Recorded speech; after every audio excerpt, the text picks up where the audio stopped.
Now, playing Thrill Kill is definitely a unique experience. You play as some sort of freak no matter what character you choose, and the second the match starts, 3 other freaks come right at you. Every character has what looks at first to be a health bar. Actually, it's kind of the opposite of that. It's called a kill meter. And rather than your bar going down as someone hurts you, your bar goes up as you hurt other people. So the more damage you deal out, the more your bar fills up. And once your bar fills up completely, you are granted the ability to kill one of the other players. Now at this stage, there are 4 different basic kills you can do, depending on which button you're pushing when you grab your opponent. You can hit them so hard they stick to the wall, hit them so hard they explode, you can decapitate them with 1 hit, which is what the computer always likes to do. Or my favorite, which is to hit them so hard that they stick to the ceiling and their blood rains down on you as you celebrate. Personally, I love the concept of the kill meter, because it forces you to be a more aggressive fighter. To be honest, I'm normally not that good at fighting games, and when I do play them, I tend to do a lot of blocking, and I'm just a very defensive fighter. But Thrill Kill really puts me on the offense, and it just motivates me to just get out there and just kick ass. I mean, this is not the kind of game where, oh, you can just kind of wait around for the timer to run out, and if your bar is higher, you'll win. No, you absolutely have to kill the other players before they kill you. It's kick ass or die, and horribly. And speaking of which, after you've killed 2 opponents and it's down to you and 1 other fighter, once your kill meter is filled up, you get to do a thrill kill, which is like the basic kills, only a lot more excessive and elaborate.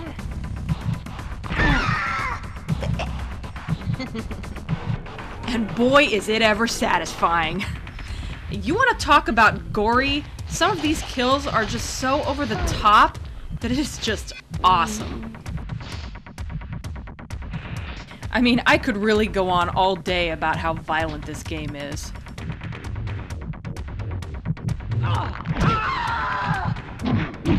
Whew, is it ever violent?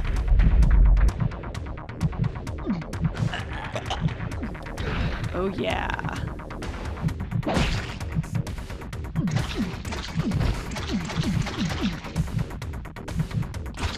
What was I saying? Oh, right. Aaron Kelta, one of the creators of the game, was quoted as saying that they really didn't hold anything back. They put in just about every sadistic little thing they could think of, as long as it didn't interfere with gameplay.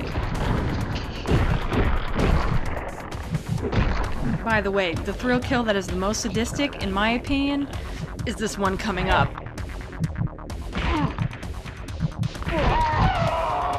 Ow! Oh!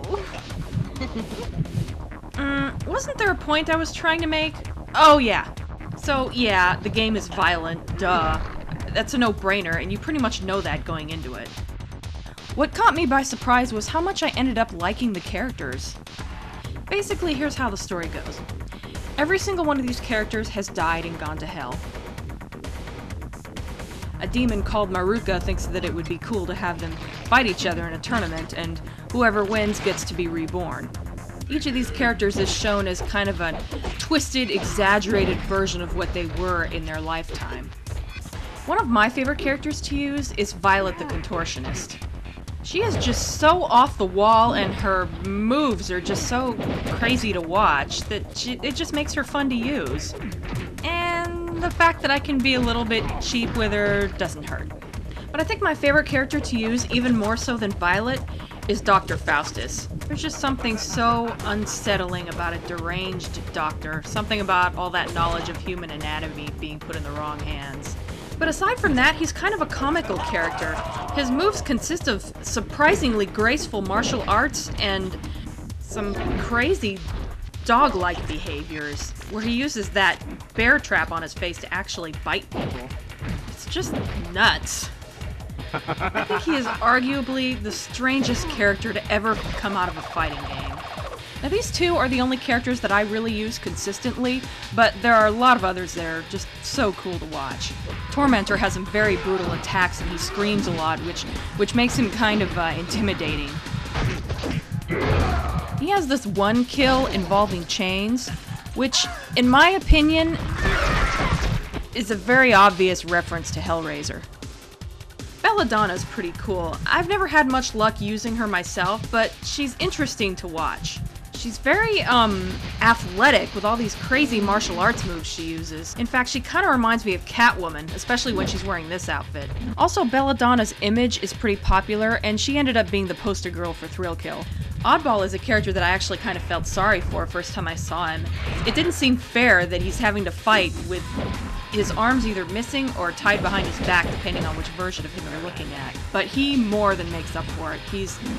When the computer's using him, he is very aggressive and he is just all over the place.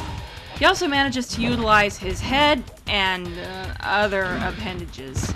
Yep, you saw that right. This is probably the only game that has an ass rape attack, or at least the only one that isn't hentai. Cletus is a redneck cannibal, which basically means he has kind of a Hannibal Lecter meets Deliverance kind of vibe. He has some great martial arts moves for no logical reason at all, and he has some of the most brutal kills.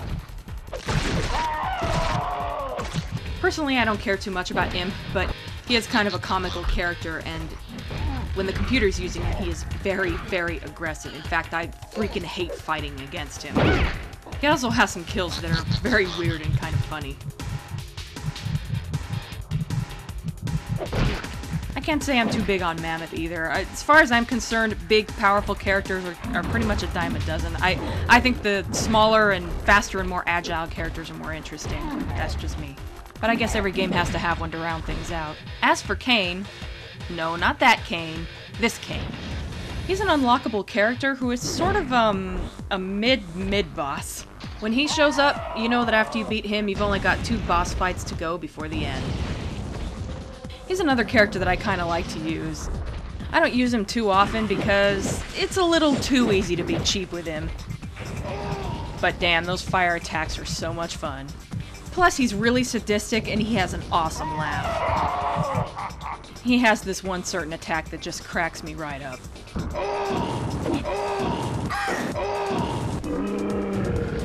Yes, he farts fire. Kane from Soul Reaver would not be caught undead doing that. Cast him in. Judas is the first of 2 bosses, and he is quite possibly the biggest freak in the game, and that is saying something. His attacks are just insane, and he really makes full use of that strange anatomy he has. You know, looking at one of the alternate versions of him makes me wonder if maybe the creators of this game were fans of a certain 2D fighter. Nah. Predictably, the final boss is Maruka, since she was the one who arranged this tournament in the first place.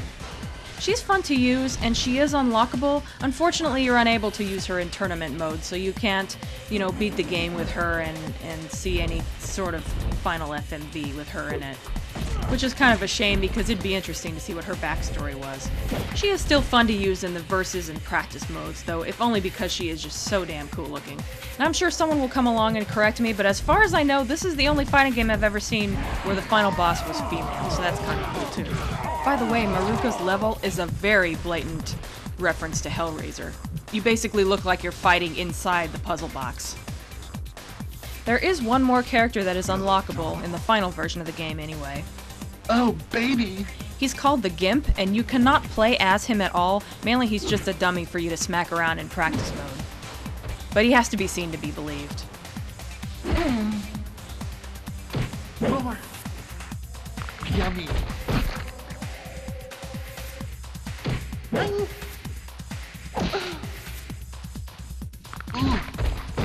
do it to me.